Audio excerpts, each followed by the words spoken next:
Bismillahirrahmanirrahim. So we'll start our lecture now. Our today's lecture is the remaining portion of pulmonary circulation. Its second part.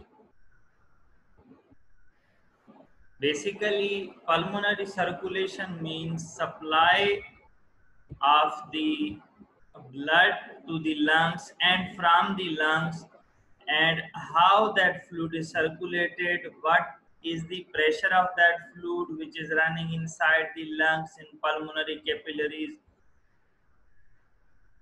which factor affecting that pressure, and how filtration occurs at the capillary level. This is including in this topic. For this, you have to understand first of all this capillary exchange of fluid in the lungs and pulmonary interstitial fluid dynamics.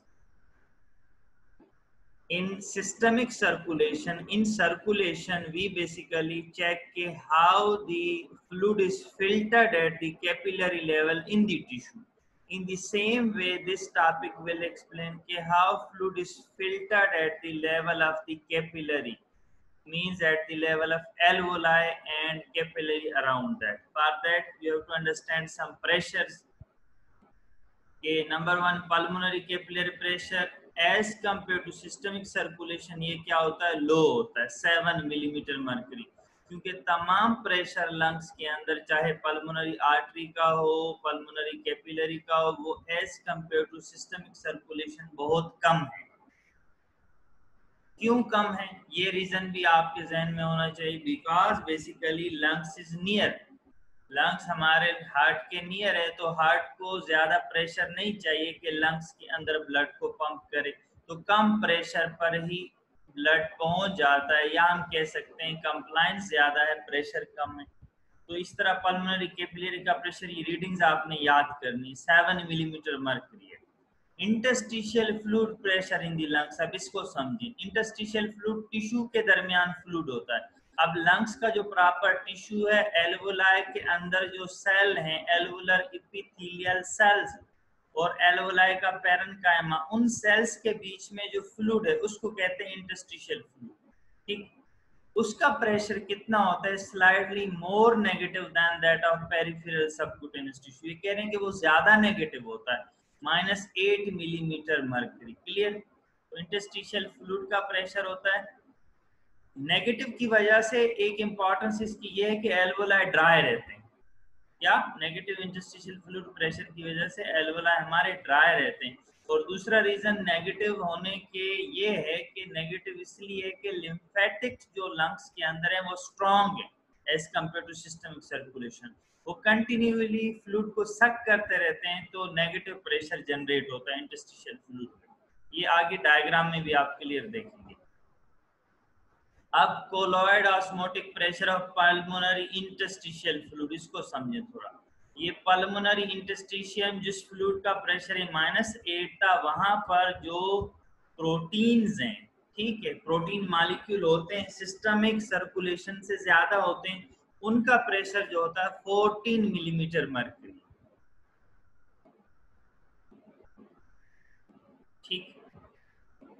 अब alveolar walls are extremely thin and the alveolar epithelium covering the alveolar surfaces is so weak that it can be ruptured by any positive pressure in interstitial spaces greater than the alveolar air pressure, which allow damping of fluid from interstitial space to alveoli. Now let us see how these quantitative differences affect pulmonary fluid dynamics.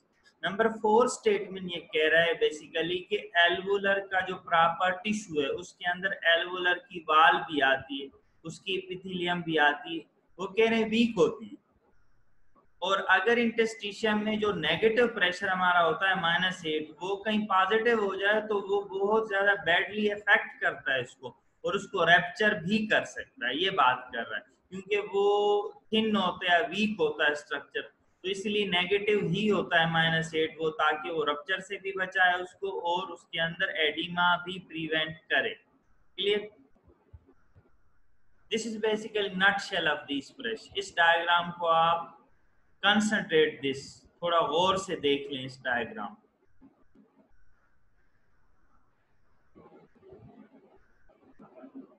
अब ये +7 जो है ये क्या था, ये pulmonary capillary हमारी, इसके अंदर का hydrostatic pressure. Clear.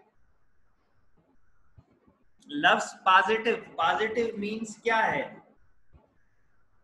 Positive means basically this capillary, ये जो कैपिलरी है, this capillary is thin fenestrated, इसके अंदर होल्स होते हैं, इस कैपिलरी से फ्लूइड बाहर, यहाँ पे ये जगह टिश्यू है, इसमें आ भी सकता है, टिश्यू से वापस कैपिलरी में भी आ सकता है। क्लियर।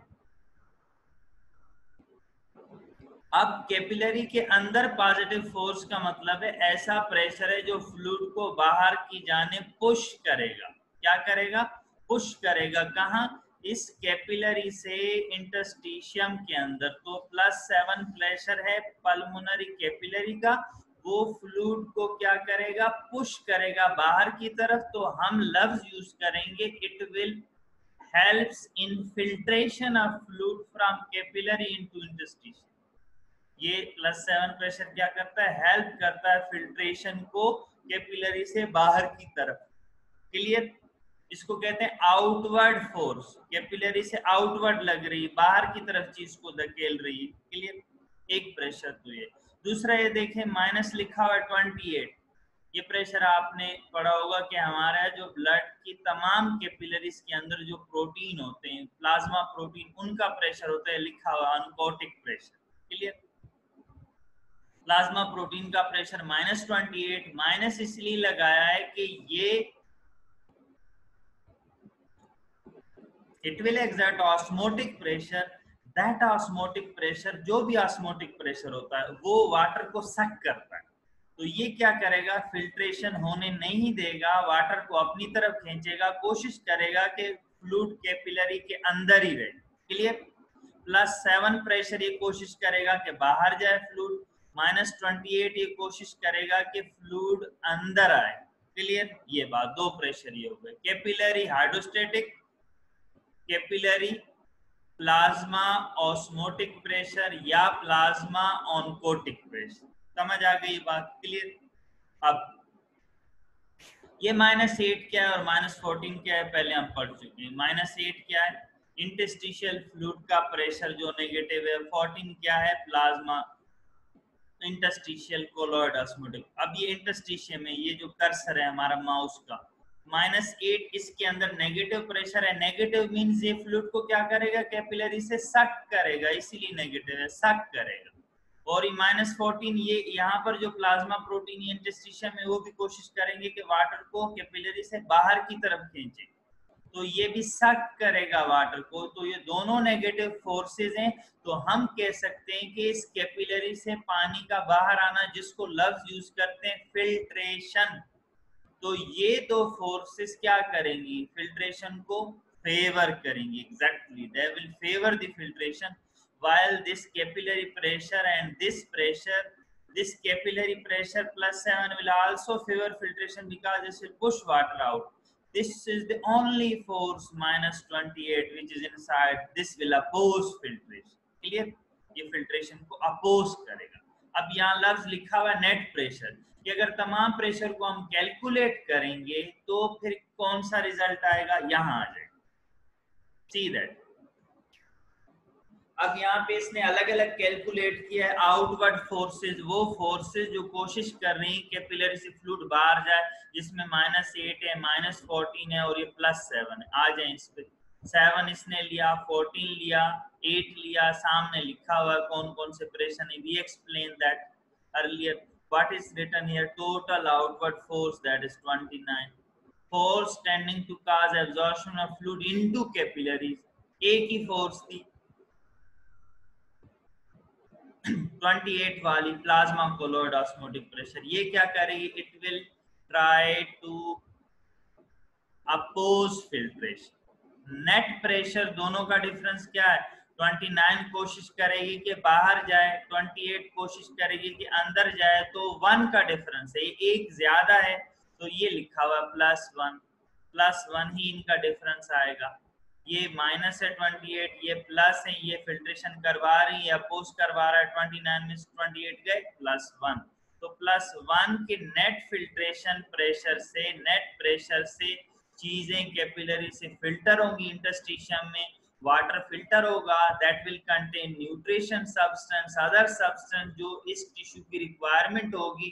अब जो फ्लूइड अगर ज्यादा फिल्टर हो जाएगा, वो ये देखें क्या लिखा हुआ है, लिम्फेटिक पंप, लिम्फेटिक वेसल से चला जाएगा लिम्फ स्ट्रक्चर में, वहां से वेनस सिस्टम में चला जाएगा। तो यहाँ इस टिश्यू में और इवन इस एल्वोलाई में फ्लूइड की एक्यूमुलेशन नहीं होगी normally. This will be dry normally due to the strong lymphatic. और ये जो जीरो यहाँ इंटरस्टिशियम का प्रेशर, ये क्या लिखा है कि अगर यहाँ प्रेशर ये नेगेटिव है, देखें नेगेटिव है, ये अगर पॉजिटिव हो जाए तो ये एल्वोलाई रप्चर हो जाएगा। प्रीवियस हमारा पॉइंट लिखा था, clear. Now this important term pulmonary edema, see the two alveoli in the diagram. Upper alveoli is dry. What about lower one? Lower alveoli is filled with the fluid. When alveoli will be filled with the fluid, that will be called as pulmonary edema. Clear? Lungs के अंदर अगर fluid आ जाए, इसके interstitium में accumulation of extra fluid in the lungs interstitium is called as pulmonary edema. Clear? Pulmonary edema क्यों होगा? इन factor के difference की वजह से। अगर फिल्ट्रेशन बहुत ज्यादा हो जाएगी, ये प्रेशर बढ़ जाएंगे, ये प्रेशर कम हो जाएंगे, तो क्या हो जाएगा? एडिमा हो जाएगा। क्लियर? या अगर सपोज करें, एडिमा का मैकेनिज्म यहीं से आप देख लें, यहाँ इस इंटरस्टिशियम में जो फ्लूइड आ रहा है, इसको हम एडिमा कह रहे हैं। ये आउटवर्ड फोर्सेस बढ़ जाएं, ठीक है, या ये प्लाज्मा कोलॉइड इनवर्ट फोर्सेस कम हो जाएं, तो क्या होगा? ज्यादा फ्लूइड बाहर आएगा। जब ज्यादा आएगा तो लिम्फ उसको वापस नहीं ले जा सकेंगे, तो यहाँ एडिमा हो जाएगा। एक बात। दूसरा, सपोज करें अगर ये लिम्फ वेसल, लिम्फेटिक पंप भी ब्लॉक हो जाए किसी वजह से, तो क्या एडिमा होगा? Yes, it will cause oedema. Clear? तो कई फैक्टर हैं, उस पे आते हैं हम काजेस पे। अभी importantly another term in your book that is typical to understand, but see that with full of your concentration कि what is this pulmonary edema safety factor। जैसे लफ्ज बता रहा है कि we have a safety factor, हम safe हैं किससे? पल्मोनरी एडिमा से। कैसे सेफ हैं, उस पे आते हैं। Experiment in animal have shown that pulmonary capillary pressure normally must rise to a value at least equal to colloid osmotic pressure of plasma inside the capillary before significant pulmonary edema will occur।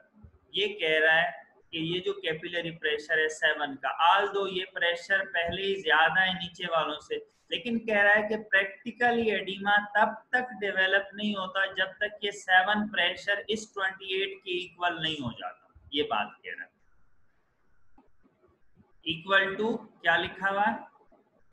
Colloid osmotic pressure जो 28।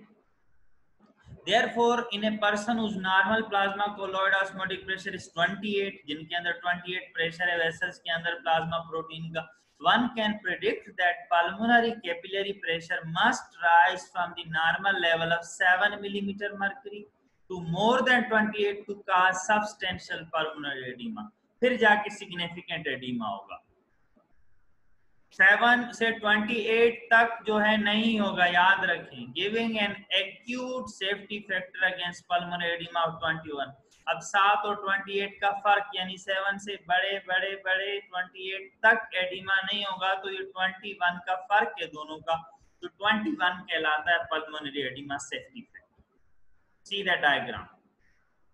Left arterial pressure का क्या मतलब है? Left arterial pressure का मतलब है same pulmonary capillary का pressure ही, क्योंकि पल्मोनरी कैपिलरी से जाके जो फ्लूइड वापस जाता है वो पल्मोनरी वेन में जाता है, वेन के अंदर प्रेशर ना होने के बराबर आता है, वो जाके एट्रियम में आता है, तो वो लेफ्ट एट्रियम का प्रेशर पल्मोनरी कैपिलरी के प्रेशर के बराबर होता है। ठीक है, तो वह इसीलिए यहाँ लफ्ज लिखा हुआ है left atrial pressure millimetre mercury. देखिए नॉर्मली कितना होता है? 5 और 10 के बीच में 7। अब ऊपर क्या लिखा हुआ है? रेट ऑफ एडिमा फॉर्मेशन, यानी एडिमा देखें 0, एडिमा नहीं हो रहा है, नहीं हो रहा है कहाँ तक?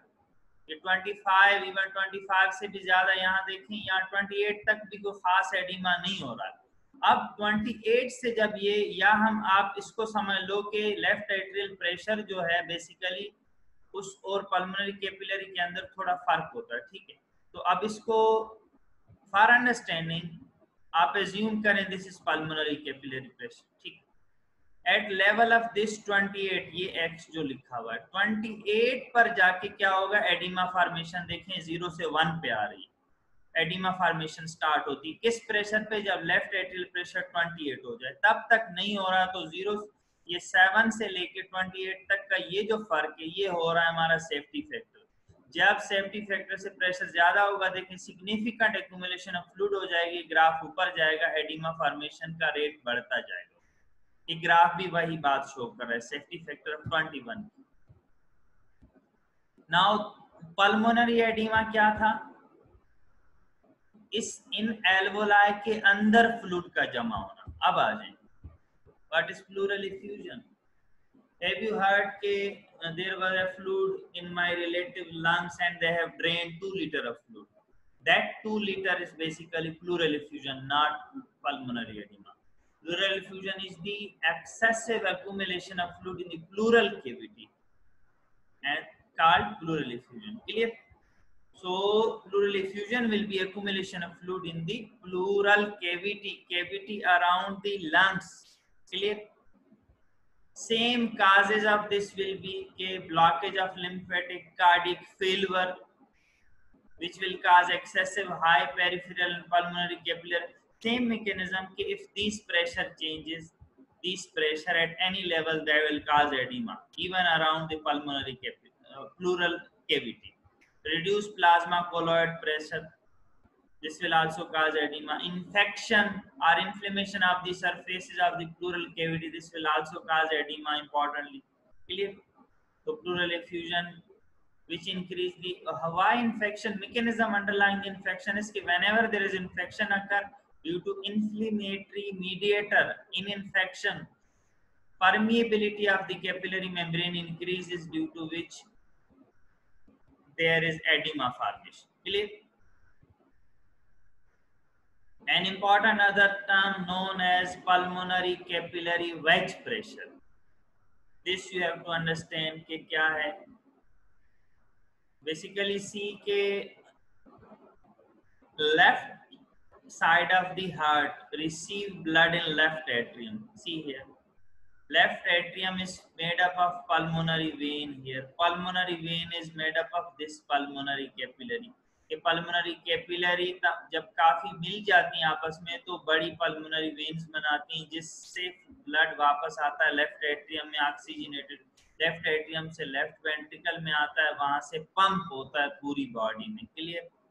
अब राइट एट्रियम ये है हमारा, जिसके अंदर हमारे सिस्टमिक ब्लड आता है, जो हाथ पांव की ऊपर उभरी हुई वेन है जो हमें नजर आती है, उनसे जो ब्लड जाता है वापस वो राइट एट्रियम में जाता है, वहां से राइट वेंट्रिकल में, वहां से हमारा लंग्स के पास जाता है ऑक्सीजनेशन के पास। अब पॉइंट इसके राइट, अगर हम हमारी किसी वेन से कैथेटर को पास करें तो राइट एट्रियम के पास चला जाएगा, उस कैथेटर से हम राइट एट्रियम का प्रेशर मेयर कर सकते हैं। ठीक, क्या हम लेफ्ट एट्रियम का प्रेशर मेयर कर सकते हैं? अब लेफ्ट एट्रियम के पास जो है रास्ता ही नहीं है कि कैथेटर चला जाए, क्योंकि यहाँ से अगर हम कैथेटर को पास भी करेंगे तो पल्मोनरी कैपिलरी तक जाएगा। पल्मोनरी कैपिलरी बहुत थिन होती है, इवन माइक्रोस्कोपिक होती है, तो उसमें से कैथेटर नहीं पास हो सकता। तो scientist have developed an indirect method to measure this left atrial pressure. What? They have developed an indirect method to measure this left atrial pressure. Clear? So how they have made this? They have made through a method known as pulmonary capillary wedge pressure. Clear? What they have done, they have inflated a balloon through the systemic vein into the right atrium, then from pulmonary artery into ultimately pulmonary capillary, or we can say large branch of this pulmonary artery from where pulmonary capillary start. When this balloon blocks this, what it blocks the blood flow going from this side, this pulmonary arterial side toward this capillary. So when blood is blocked here, pressure which is sensed, this will reflect this left atrial pressure. क्योंकि blood आगे नहीं जा रहा होगा तो left atrium का जो pressure होगा वो यहाँ रिफ्लेक्ट हो जाएगा, ये कैथेटर उसको सेंस करेगा। ये कहते हैं कि हमने पल्मोनरी कैपिलरी के अंदर कैथेटर डाल के प्रेशर नियर किया, इसको कहते हैं pulmonary capillary wedge pressure. This is indirect measurement of this left atrial pressure. Clear? Left atrial and pulmonary venous pressure, इसको आप पढ़ें। The mean pressure in the left atrium and major pulmonary vein averages about 2 millimeter mercury in recumbent person, varying from as low as 1 millimeter to as high as 5. इसकी range है, generally 2 millimeter होता है। कहाँ? Left atrium। This is measured by inserting a catheter first through a peripheral vein to right atrium, then through the right side of the heart through the pulmonary artery into one of the small branch of pulmonary artery, and finally pushing the catheter until it wedges tightly the small branch. Wedge का मतलब बंद करना, ठीक? यहाँ बंद कर देगा किसको? स्मॉल पल्मोनरी आर्टरी को, ठीक? The pressure measured through the catheter is called the wedge pressure. It is about 5 millimeter mercury. Normally left atrial pressure कितना होता है? 2 मिलीमीटर। ये हमें क्या रीडिंग दे रहा है? 5 millimetre. This wedge pressure is usually only 2 to 3 millimeter mercury higher than the left atrial pressure. When the left atrial pressure rises to high value, the pulmonary wedge pressure also rises. Clear? यानी अगर किसी person में left atrial pressure abnormally बढ़ रहा है, उसमें veg pressure की importance होगी, ये भी बढ़ेगा। अगर ये 5 है तो वो क्या था? Actual normal, that was 2। अगर ये 10 हो जाएगा इसका मतलब लेफ्ट एट्रियल 8 है, ये 20 हो जाएगा लेफ्ट एट्रियल 18 है। Clear?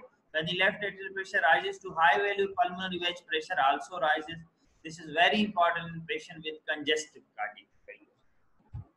Clear that? So what we have discussed, basically we have discussed important parameter of pulmonary circulation, in which first we have discussed how fluid is filtered across the pulmonary capillary membrane. We have studied 4 factors. One is hydrostatic pressure in the capillary which favor filtration. It is about +5, +7.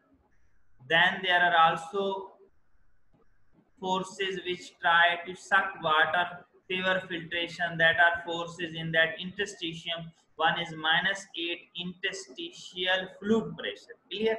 This is negative, so it will favor filtration. Also we have colloid pressure in interstitium -14. This will also suck water, so it favor filtration. So these 3 forces, 8 + 7, 15 + 14, these are 29, are forces which favor filtration. A major force which opposes filtration is plasma oncotic pressure in the capillary -28.